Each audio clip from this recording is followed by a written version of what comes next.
Entramos al periodo de entrevistas. Rodrigo Noriega, abogado y analista, ya nos acompaña a esta hora. Rodrigo, te agradezco como siempre tu gentileza y poder conectarte estos minutos para poder hacer el análisis del contenido. Quiero empezar por allí, Rodrigo. El contenido propio de este salvoconducto dado a conocer ayer por el canciller de la República. Varios juristas han reaccionado, algunos políticos han reaccionado y han cuestionado de alguna manera la interpretación que se hace. Panamá otorga este salvoconducto reconociendo que Ricardo Martinelli es un perseguido político. ¿Qué lectura damos de la forma en que ha sido redactado este salvoconducto? Muchas gracias, Castalia. Saludos a Giovanni y buenos días a la audiencia. Miren, el salvoconducto era la única solución jurídica a este tema. Cuando el señor Martinelli se asiló en la Embajada de Nicaragua el 7 de febrero del año 2024, había dos opciones. O él mismo se retiraba voluntariamente de la embajada y se entregaba a la justicia panameña, o el Estado panameño daba el salvoconducto. El gobierno de Laurentino Cortizo no dio el salvoconducto. La embajada de Nicaragua, el gobierno de Nicaragua, había solicitado en la misma nota en la que se da el asilo, la misma nota, se solicita el salvoconducto para trasladar a la persona fuera del territorio panameño. Así que no fue hasta el día de ayer que el Estado panameño consintió a lo que el Estado de Nicaragua había pedido hace más de un año. Esto no significa impunidad, esto es importante que se entienda. El salvoconducto no es un indulto, no es un perdón, no extingue la pena, no acaba con los procesos, no lo declara inocente. Yo lamento el texto del comunicado del canciller. Lamentablemente me parece que el texto está sesgado, estaba más preocupado por la libertad del señor expresidente que por la justicia panameña. Él tenía que conceder el salvoconducto, el ministro de Relaciones Exteriores, porque era lo que mandan las convenciones internacionales. Ese salvoconducto no significa que el Estado panameño está abandonando esta causa. No significa que el Estado panameño esté reconociendo que el expresidente Martinelli sea un perseguido político. Ese salvoconducto es una autorización, un permiso y una orden a la vez. Un permiso para sacarlo del territorio panameño sin que el Estado panameño lo detenga, pero también es una orden hasta el 31 de marzo, hasta el lunes, para sacarlo del territorio panameño. Bien, ahora bien, a partir de este momento, ¿qué debe ocurrir tomando en cuenta que ya ayer oficialmente en sus redes sociales el exmandatario comunicaba que aceptaba ese salvoconducto? Bien, Castalia, a través de la Embajada de Nicaragua se le debe informar al Estado panameño por qué vía va a salir. En el área metropolitana hay 3 aeropuertos internacionales: el aeropuerto internacional de Tocumen, el aeropuerto de Albrook y el aeropuerto de Panamá Pacífico. Si va a salir por un vuelo comercial o va a salir por un avión fletado del gobierno de Nicaragua o por un avión autorizado por el gobierno de Nicaragua para esto. También puede ser un avión privado del expresidente que lo lleve fuera del país. En ese traslado, normalmente, el propio país que lo asiló, Nicaragua, lo desplaza. Sale en un auto de la embajada, un auto diplomático, lo llevan hasta el aeropuerto y el embajador o una figura consular lo acompaña dentro del avión y lo acompaña dentro del vuelo hasta llevarlo a Nicaragua. O sea, ese es más o menos el protocolo de esta situación. Ahora bien, ¿qué pasa con los casos pendientes? Tú bien nos aclaras, jurídicamente esto no significa un perdón, no hay un grado de impunidad, pero ¿qué ocurre con el proceso que aún continúa en la Corte Suprema de Justicia con estas recurrentes demandas de inconstitucionalidad contra un fallo ya en firme y el cumplimiento de una pena que para muchos pues nunca se verá hacer efectivo? Bien, Castalia, hay que darle un poquito de llamada de atención a la propia Corte. La Corte Suprema ha irrespetado el Estado de Derecho, ha aceptado demandas de inconstitucionalidad con un caso cerrado. Imagínate que los 16.000 privados de libertad que ya tienen más o menos alguna etapa del proceso decidan todos demandar la inconstitucionalidad de sus condenas.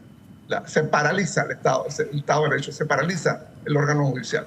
Pero a un detenido, a un condenado, se le han reconocido prerrogativas especiales que a más nadie se le reconoció en la historia de Panamá. Y la Corte tiene lo que la Corte ha permitido, que es en este tema los 3 demandas de inconstitucionalidad.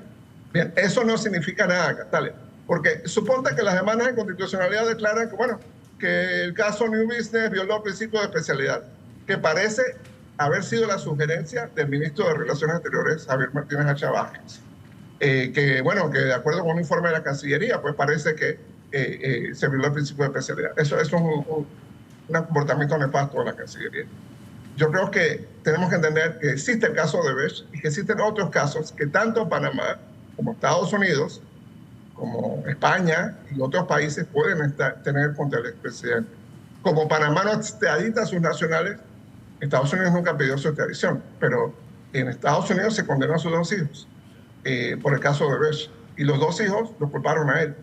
En España hay un caso de FCC y hay un caso de una señora pues, con la que hubo algún tipo de relación romántica y que fue perseguida, le pincharon su teléfono, etcétera, etcétera, etcétera. Entonces, esto no indica que haya impunidad. Ojo, sí. Esto simplemente significa que el Estado panameño, voy a aclarar un detalle, Castalia.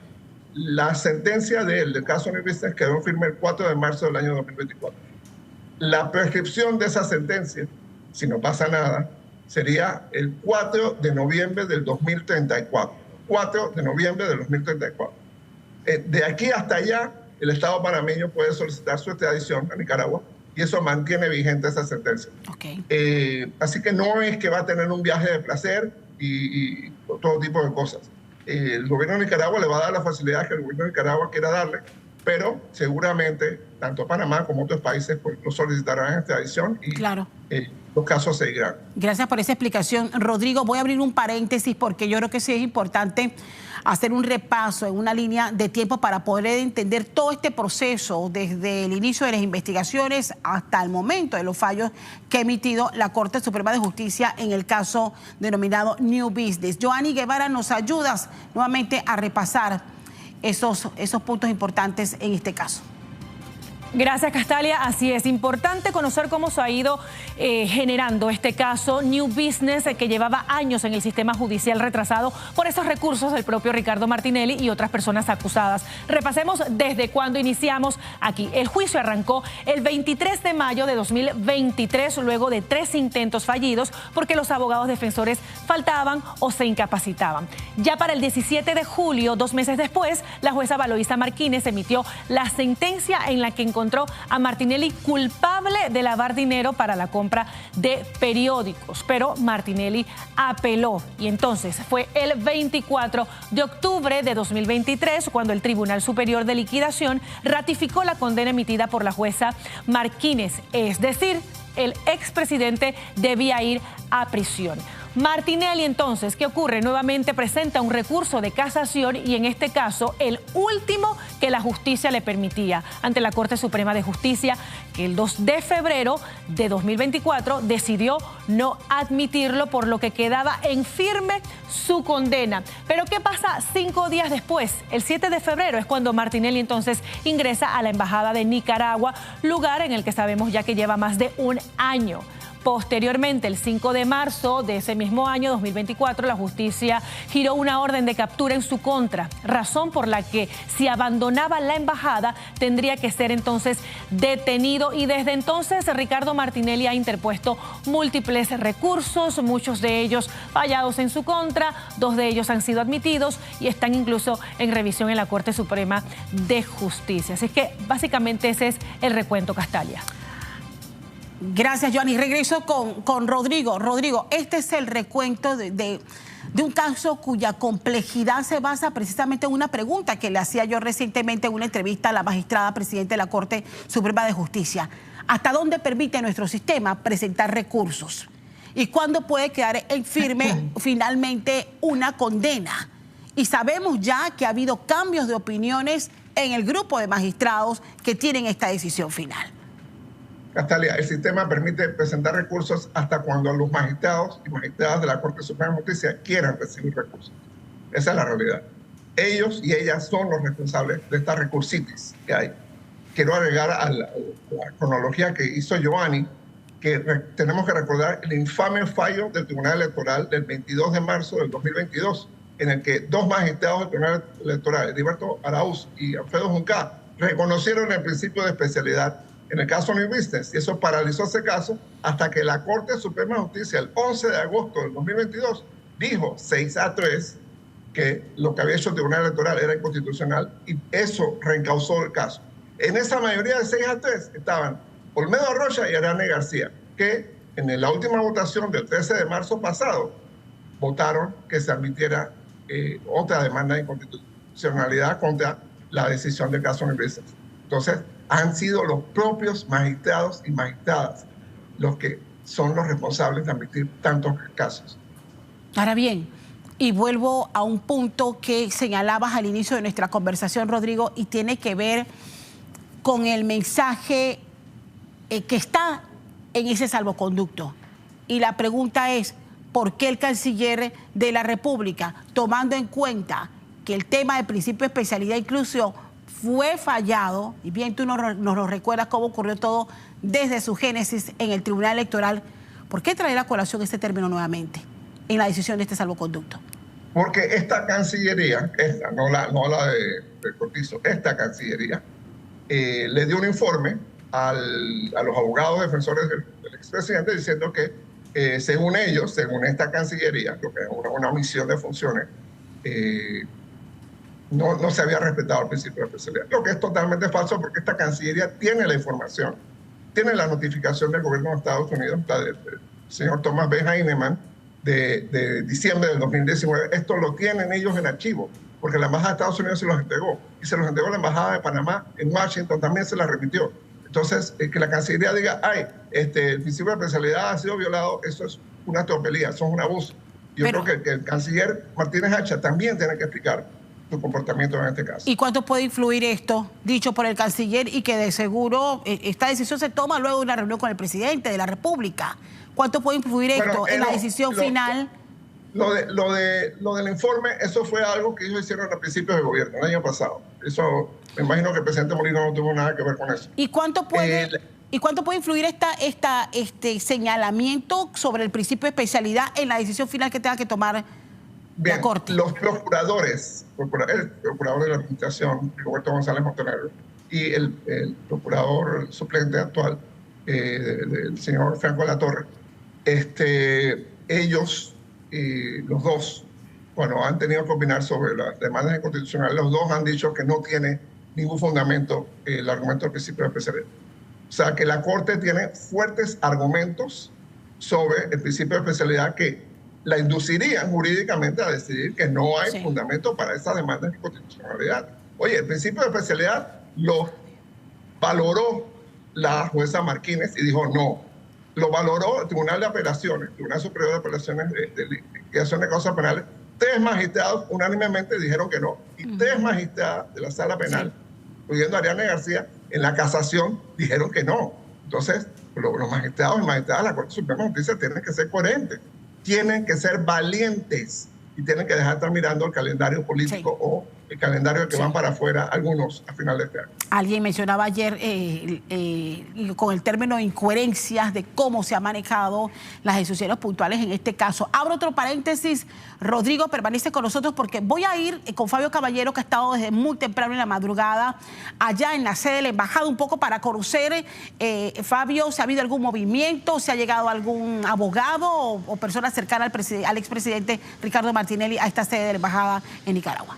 Bueno, a esta hora de la mañana, Castalia, no conocemos sobre la llegada de algún abogado o parte del equipo legal del expresidente Ricardo Martinelli. Permítame, le muestro cómo está el ambiente en las afueras de la Embajada de Nicaragua en Panamá, ubicada aquí en la Alameda. Mire, en ese portón que estamos observando aquí, en este portón de color blanco, nos han notificado nuestros compañeros que estuvieron aquí durante el día de ayer y la madrugada que sí observaron la entrada y salida de varios vehículos con vidrios ahumados que entraban y salían por este portón aquí de la Embajada de Nicaragua en Panamá. Si nos corremos un poco a un lado, podemos observar parte de lo que es la puerta por donde habrían ingresado los representantes del equipo legal del expresidente Ricardo Martinelli, y luego entonces en la otra puerta que está al ladito es por donde se están realizando las atenciones consulares propias de una embajada, donde hemos visto llegar incluso a personas a realizar algunos trámites como por ejemplo de emisión de pasaportes y demás. Aquí parte de los vehículos que podrían formar parte del equipo del expresidente Ricardo Martinelli, y también lo que observamos observamos al fondo, bajo esa toldita, son 3 agentes de la Policía Nacional que están ubicados bastante cerca aquí de la Embajada de Nicaragua en Panamá. Este es el ambiente que podemos relatarles por el momento. Todavía no hemos visto llegar a ningún abogado esta mañana, sin embargo, estamos muy pendientes porque hay varias preguntas que hacer respecto a lo que podría pasar en las próximas horas con el otorgamiento de este salvoconducto. ¿Cuándo podría salir el expresidente Ricardo Martinelli de este lugar y cómo lo haría? Regreso a estudios. Gracias, Fabio. Completo tu reporte. Vamos a estar pendientes. Los escenarios a los que se va a enfrentar el presidente. ¿Cuáles son esos escenarios en base ya, tomando en cuenta su decisión de haber aceptado ese salvoconducto, Rodrigo? Bien, Castalia, perdóname robarte 30 segundos para revisar una situación que Fabio mostró. Bien, voy a hacer un parangón, una comparación. En Perú, el entonces presidente Pedro Castillo, con toda la Guardia Presidencial, tenía un montón de casos penales. Él intentó asilarse en la Embajada de México y la propia Guardia Presidencial avisó a la justicia peruana para que lo detuvieran. En Panamá, el sistema de protección, el servicio de protección institucional que custodiaba al expresidente, dejó que entrara a la Embajada de Nicaragua. Y no ha habido ningún tipo de responsabilidad por eso. O sea, básicamente funcionarios públicos panameños fueron cómplices del asilo y de la evasión a la justicia. Entonces, quiero hacer la comparación. Porque ese pecado original todavía ha quedado sin saldo. Bien. También exhorto a Fabio que mire, los policías, todos están concentrados en sus celulares. No, ahí no pasa más nada que ver el celular. Yo creo que el presidente se enfrenta a 2 escenarios. Bien. Un escenario triste para cualquier persona, estar fuera de su país. La perspectiva de que tenga que estar fuera de Panamá hasta el 4 de noviembre del 2034, por lo menos. Si en los próximos 3 gobiernos, lo que queda de los 5 años del próximo y el primer año del siguiente, no piden la extradición, bueno, a esperar hasta 2034, pues, que pueda regresar a Panamá si prescribe la pena. Ojo, eso es si el gobierno de Nicaragua no cambia. Seguramente si hay un cambio en el gobierno de Nicaragua, perfectamente puede ser que lo saquen de Nicaragua y lo devuelvan a Panamá o lo hagan algún tipo de medida. Y segundo, pues, el riesgo de que cualquier otro país, Estados Unidos, España, etcétera, pueda solicitar la extradición. O sea, no es que va a ser fácil para él. Sí afecta su capital político y su interacción política, y quizás la consecuencia más importante de Panamá vaya a ser política en la Asamblea Nacional, y quizás veamos algunas protestas en las calles, sobre todo en la zona indígena, pues que alguna influencia con algunos gremios, algunas asociaciones. Veamos eso en algún momento en las calles. Pero la consecuencia la vamos a ver inminentemente en la Asamblea Nacional, donde muy posiblemente vamos a tener 2 bandos del partido realizando metas, el Partido Cambio Democrático, un bando mulinista y un bando martinelista. Eso es lo que preveo a corto plazo. Te agradezco, Rodrigo, este análisis. Rodrigo Noriega, nuestro invitado esta mañana, analizando esta decisión del gobierno y la aceptación del exmandatario Ricardo Martinelli de aceptar ese salvoconducto que le permite hacer uso de ese asilo político que le ha otorgado el gobierno de Nicaragua. Rodrigo, muchísimas gracias y seguimos en contacto. Buen día. A la orden, Castalia.